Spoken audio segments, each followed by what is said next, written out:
start at this corner. We go down.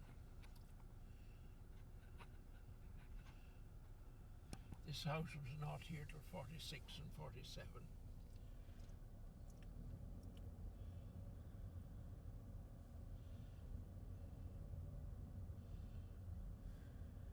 This house was not here until This house was not here, but there 70s. was another house 80s. here, that part of which fell down. And Reggie Hodgins and his wife lived there.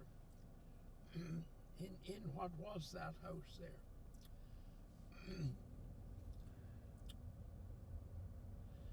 This was the Masonic Hall.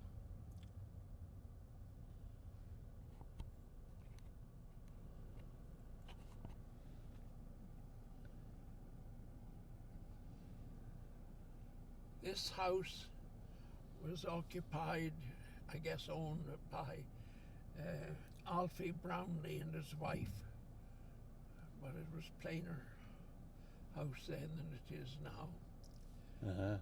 Yes. Goldwyn McDowell's lived here, father of Charlie. He became an insurance agent. And so that was his office right at the side there? The side there, yeah. yes. Built on later. And this is where we lived. This is the house to which we moved.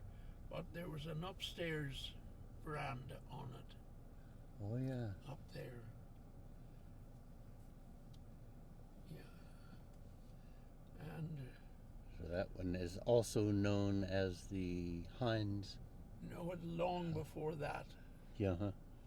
Yeah, that became that afterward.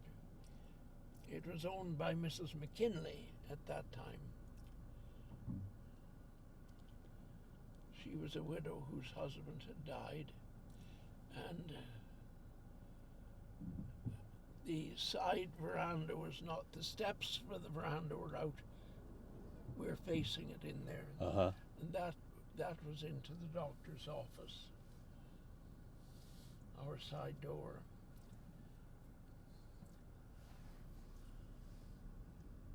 Lovely big house, that. Yeah. I don't think there's anybody living there now. I'm just not sure.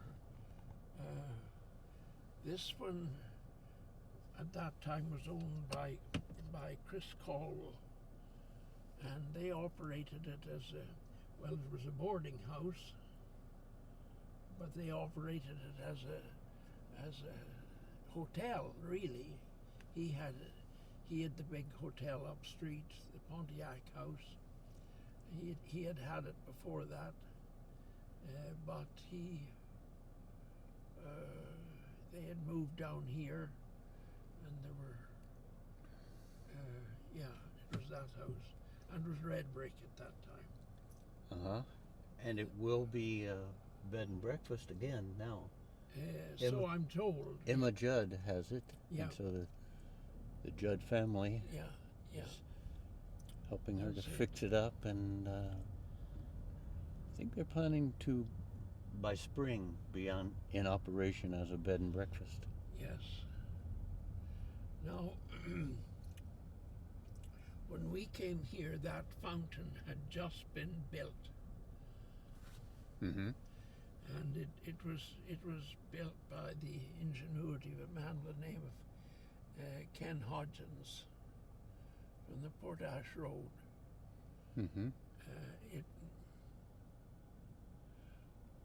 Who paid for it? Probably the Women's Institute. Yeah.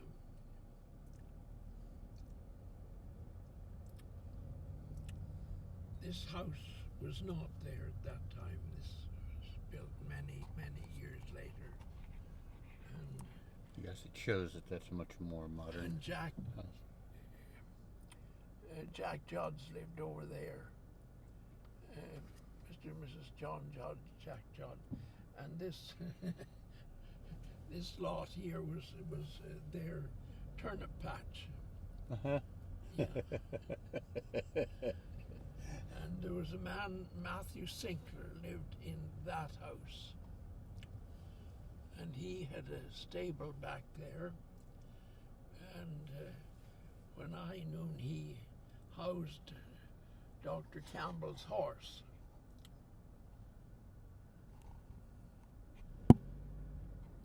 There was no house here.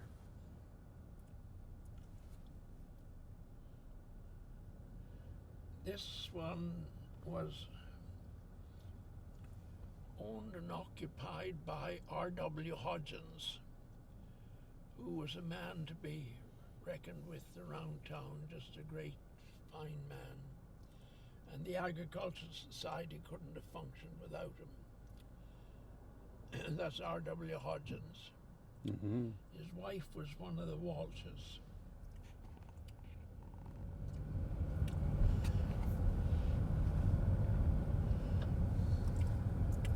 This good house here had been, it was built by our father's brother, James McDowell, but he had suffered death before it came here, but it was occupied by Earl Horner at that time. Now here is in here, right there, was the original Armstrong house. Yeah, a big old black house at that time. Yeah. And there was a woman, Mrs. Dick Howard, and her son Chesley lived there. Very poor, very poor. And this is where we could walk down by the waterworks and up to the house on the other side. Mm-hmm. And did. Yeah. So that spring down there has provided the water for Shawville for a long time.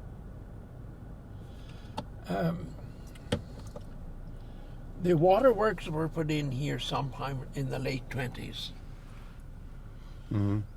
before we came to Shawville. But not everybody had the waterworks in. But it was in that time, and there are springs all along the side here. And yeah. And so there was nothing, no buildings down this way at all. The dump was here. The dump had been in here somewhere where there's a little crest of ground. You can't see it right now. And it was called the Kiln Pot. K-I-L-N. Kiln Pot.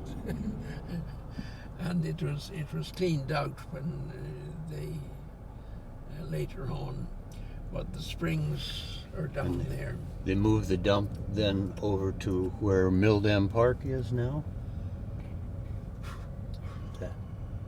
That was the dump when I first moved here, I think, or shortly before. Yeah.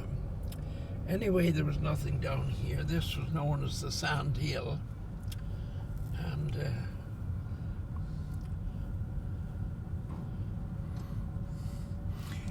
Annie Gamble told me a story one time about being on the bus, either going to or coming from Ottawa,